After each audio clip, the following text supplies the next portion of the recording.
Você já ouviu falar em Grigori Rasputin, também conhecido como o Monge Louco?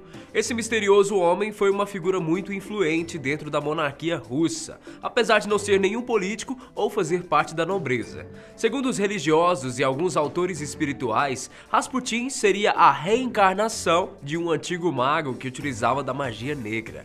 Desde a sua adolescência, ele já era conhecido pela prática de cultos sombrios, pelo seu carisma natural, seu espírito de liderança e por ser uma pessoa atrevida.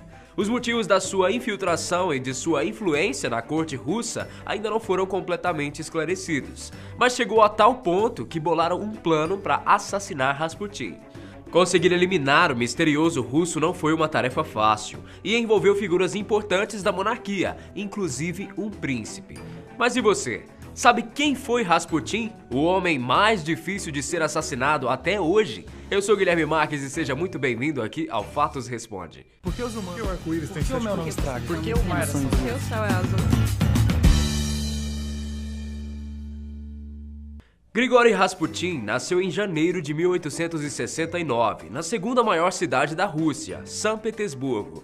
Veio de uma família camponesa e teve uma infância simples, ele nem sequer chegou a ser alfabetizado. Apesar de toda a sua simplicidade, ele sempre foi uma pessoa diferenciada das demais. Desde a sua adolescência, ele apresentava o dom de curar as pessoas de maneira milagrosa. Era um ser muito espiritualizado e constantemente fazia previsões aterrorizantes sobre o futuro, o que era um tanto quanto assustador para as pessoas que o conheciam. Suas intuições e sua fama de possuir poderes sobrenaturais começaram a crescer. E em meados do ano de 1905, ele faria o seu primeiro contato dentro da corte imperial russa.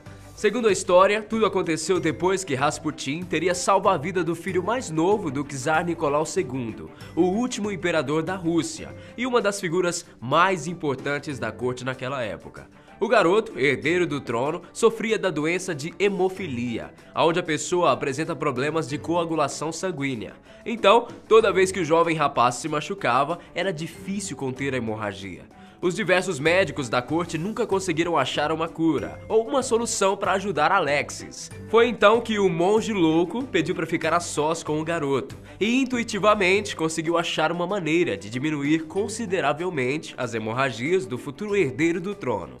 Foi a partir desse acontecimento que o czar Nicolau II e a sua esposa Alexandra Feodorovna passaram a confiar cegamente e apoiar a permanência de Rasputin dentro da monarquia, aonde passaria a ter uma influência política altíssima com o passar do tempo.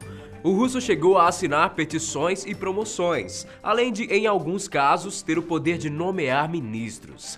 Mas, para grande parte da nobreza, Rasputin era um corrupto e devasso, que exigia dinheiro para prestar favores, vivia de festas e banquetes e teria até mesmo sido amante de mulheres de membros da corte. Assim como sua influência, seus inimigos também começaram a crescer, assim como as ameaças de morte e tentativas de assassinato. Mas não seria nada fácil conseguir dar um fim no monge louco. A primeira tentativa aconteceu em julho de 1914, quando voltava para casa e foi atacado por uma mulher que tinha o rosto coberto por um pano preto. Ao aproximar-se de Rasputin, ela pegou um punhal que carregava e perfurou profundamente a barriga do russo. Rasputin conseguiu correr pelas ruas coberto de sangue. A mulher ainda o perseguiu, mas ele a atacou com um pedaço de madeira que encontrou no chão e conseguiu escapar. Bastante ferido, o russo foi levado para sua casa e socorrido por um médico da aldeia vizinha. Ao saber do acontecimento, o czar Nicolau II enviou seu próprio médico para tratar dos ferimentos do amigo, que só foi se recuperar completamente por volta de 2 meses depois. 2 anos depois, em 1916, outra conspiração para matar Rasputin foi organizada, e dessa vez a família imperial estava envolvida.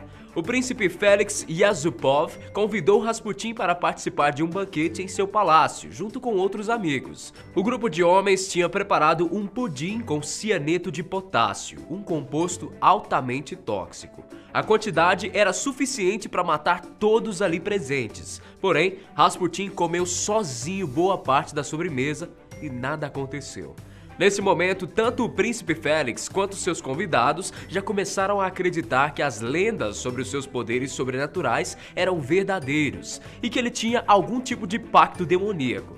Os nobres então resolveram fuzilar o monge e dispararam um total de 11 tiros a queima-roupa.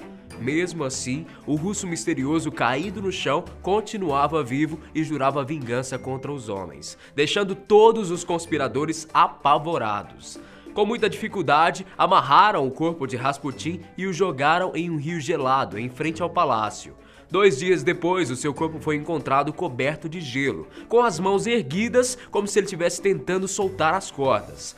A autópsia mostrou que a causa da morte tinha sido por hipotermia e não pelos ferimentos ou pelo veneno que ele tinha ingerido. Parece que realmente Rasputin foi o homem mais difícil de ser assassinado até hoje, um verdadeiro duro de matar. Todos os mistérios envolvendo a sua morte deram ainda mais força para a sua fama de ser um sobrenatural. Se você souber de mais alguma curiosidade que envolva a vida desse homem místico, conta pra gente aqui embaixo pelos comentários, certinho? Grande abraço pra você e a gente se vê no próximo vídeo. Tchau!